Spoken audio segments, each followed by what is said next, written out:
560 The Answer. Now, from the Signature Bank Studios, this is Chicago's Morning Answer with Dan Proft and Amy Jacobson on AM 560. The Answer.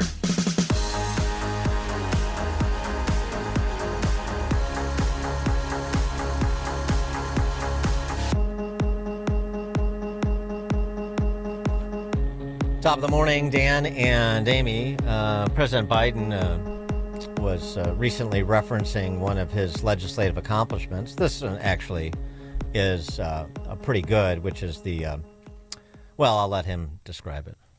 After I signed the PAC Act into law, I handed the pen that I signed it with as addition the most responsible. Yeah, the PAC-a-lac. The PAC-a-lac, but the PAC-a-lac-a-lac. Like Affleck? Yeah, I think it was. I think he was channeling the Affleck duck there. He's actually referring to the PACT Act. Oh. PACT Act.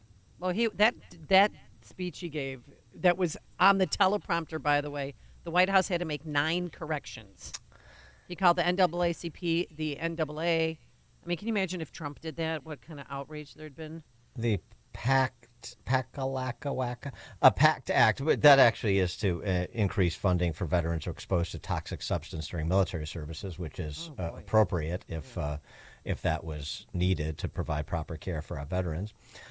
You know, it's just, well, anyway, you know.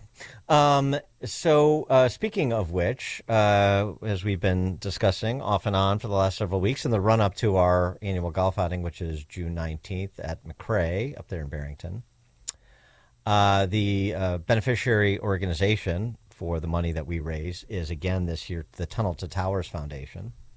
And I think a lot of our listeners are pretty familiar with that. Certainly anybody who played in the golf outing last year was, as I mentioned before when we've discussed this, great presentation on what Tunnel to Towers Foundation does, what the gaps are in providing for the beneficiaries that Tunnel to Towers serves.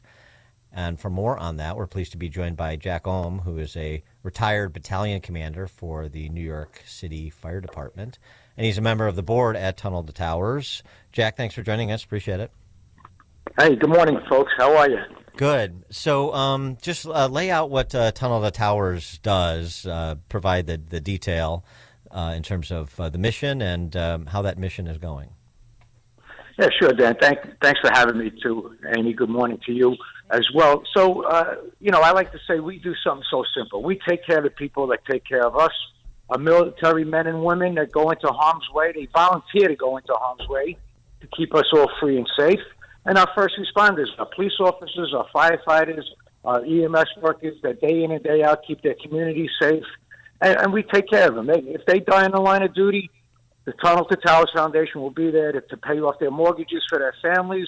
If they get catastrophically injured in the service of the country or their communities, we're going to build them a smart home so they can live an independent life with their catastrophic injuries. Tell us about the history of Tunnel to Towers. How did it begin? How long has it been around? Sure. So we're a 9/11 organization started by the Silla family in honor and to remember Stephen Silla, their brother that was an off-duty New York City firefighter that morning of 9/11, that ran through the Battery Tunnel with 60 pounds of firefighting gear on his back up West Street, and he joined in the rescue effort at the World Trade Center site that morning. Unfortunately, Stephen died along with 342 other New York City firefighters. Stephen was only 34 years old, married to a beautiful wife, Sally, and a father of 5 small kids. So his 3 brothers and his 3 sisters started this foundation so we would honor and remember those 2,977 Americans that were murdered that morning of 9/11. And we've been doing good things since for the last almost 23 years now. Yeah, I mean, it is great to remember that and remember of the nearly 3,000 people that were murdered, how many of them were first responders, fire, police, EMTs, as you said. I mean, the numbers are staggering. I wonder, it's 23 years now, but I'm sure you never sort of fully recover. But and part of this is a political question, though you don't need to get into politics. But how would you say the fire department and the police department recovered from 9/11, if they have? We lost in the fire department. We lost our chief of department. We lost deputy chiefs. We lost battalion chiefs. We lost staff chiefs, and then we lost firefighters, lieutenants, and captains. So we lost a lot of experience. And thank God for Commissioner Sal Casano, who's also on our board of directors. He did a great job rebuilding the fire department after 9/11. The police department's back. But it does take time, and you can never forget, although, we see what's going on in the papers. People do forget what the police officers do for us day in, day out, what our firefighters do for us. And it's a shame, and we see it on college campuses in the last couple of months. What a shame this country's turning into right now. Yeah, anti-Jewish, anti-American. Well, what about the homeless veterans? Because there's been a lot of concern about them, especially with the migrants coming or illegals that have been coming to Chicago that are shipped here from the border, about competing resources. How do you help them? Yeah, so that's a great question. Thanks for bringing that up, Amy. In January of 2022, Frank Siller, our chairman, started our newest program to eradicate homelessness among our veteran population. 40,000 homeless veterans in this country. I love my country, but I'm embarrassed of my government because they're not taking care of these homeless veterans.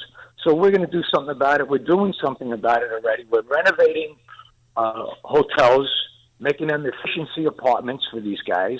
And on the first floor of the hotels, we're putting all the supportive services that these guys so desperately need. Mental health counseling, drug and alcohol addiction counseling, job training, job placement, all under the same roof where they're living. So all they have to do is walk downstairs. If they need help, anything they need help with, we're going to provide that help for them because we know it's not simple giving them an apartment or putting them into a home and walking away. They need help to get them back to become productive members of society like they were before they went off to fight our battles. So we got to bring them back into society. I just wondered, do you have any data on just the number of people that Tunnel to Towers has served over the last couple of decades? Because you're national in scope, and you can go to the website and see all the activities that you have, fundraising activities, as well as all the work that's been done. I'm looking at pictures from a groundbreaking for a veterans village in Atlanta, Georgia, things like that. Just, the scope of the organization and how it's grown over the last 20 years, I guess, is the question. Yeah, so since January of 2022, when our homeless veteran program began, we already have 4,000 homeless veterans under our care. Wow. 230, 240 smart homes have been built throughout the country, mostly for catastrophically injured service personnel, but we do take care of first responders that get catastrophically injured. So, and then we've also paid off over 500 fallen first responder mortgages, over 300 Gold Star family members' mortgages we had paid off. So it's an ongoing program. It's a costly program that we have here, paying off mortgages, as you folks know, especially on the East Coast and the West Coast. Mortgages are anywhere from $500,000 to $1 million. So it costs us a lot of money, and housing these homeless veterans is a big expense also. What are some of the reactions you get from family members who are just devastated by the loss of a family member who dies in the line of duty, and that, what kind of feedback have you heard? Yeah, so I do some of the homecomings, so I get to see firsthand, and I tell Frank, this is my favorite job that I have for the foundation, when I can go to a homecoming, a smart homecoming or a mortgage payoff for a fallen first responder, and you see the impact that the foundation's having on these families. We're allowing them to stay in their home that the husband or the wife built for this family, and now they're dead because they served our country or they served their communities. So we're allowing this family to stay in this forever home for this family, and it's just overwhelming to see the relief on their faces and to see the happy kids smiling, and it's just a wonderful thing that I'm glad to be a small part of. Yeah, you're like the Ty Pennington of Tunnel to Towers, Extreme Makeover. Remember that show and the reactions you get from? Yeah, it was fantastic. Move that bus. Yeah, that's right. Move that bus, exactly. All right, so this is what you just heard from Jack is why we're honored to partner with Tunnel to Towers for our golf outing. Amy, the details so people can sign up, or if you can't make the golf outing for whatever reason, and the number 2, T2T.org is the website. You can support Tunnel to Towers directly as well. Yes, our tournament annual scramble, June 19th at McRae Golf Club in Barrington. We have foursomes and twosomes available. Go to 560theanswer.com/golf. That's 560theanswer.com/golf. And Jack, are we going to be seeing you this Wednesday? Yes, myself and yes. We'll be there on June 19th, myself and Tom McDonough. He runs all our golf outings all over the country. So we'll be there supporting you guys and supporting all these people that are coming to help us and help our foundation.